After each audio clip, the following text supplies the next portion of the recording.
Welcome back. Nice easy project this week. If you don't like power strips, here's a more elegant way to do it. I'm removing a single outlet box and replacing it with a double. This gives me 2 more plugs I can use. You might say I'm going through way too much trouble when I should just get a power strip, and you're right, but I find power strips to be in the way.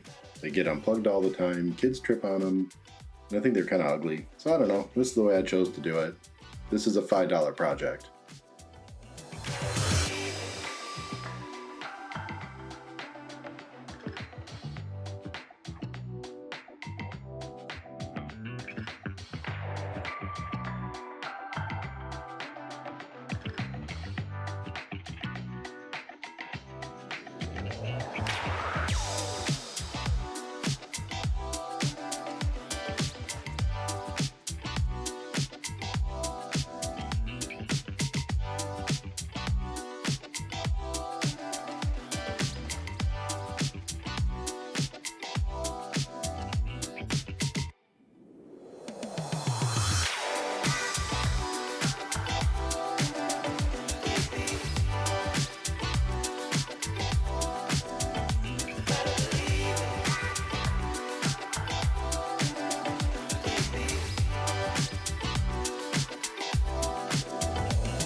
So if you're wondering what I'm doing here, I find doing wiring kind of challenging, so I pre-wire as much as I can using a vise to hold the outlets. You'll see here what I'm actually doing is I'm going to build all the wiring, carry it back to the box, and then just connect it to the wiring of the house. This makes my life very easy working one-handed. One thing to note here is that 3 of the 4 outlets are running on the same hot, but the 4th one is on a separate hot, and the reason is that outlet is switched. So all the top outlets in this room of the house are all on a switch for turning on lamps at nighttime. I don't want to lose that functionality.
now I go turn the breaker back on, and I'm using this circuit tester to verify that the wiring is correct and that all 4 outlets work. You'll notice that the upper right one was the switched one, so I wanted to make sure that worked as well. These little $3 or $4 devices really make your life easy, making sure that you didn't accidentally cross a wire.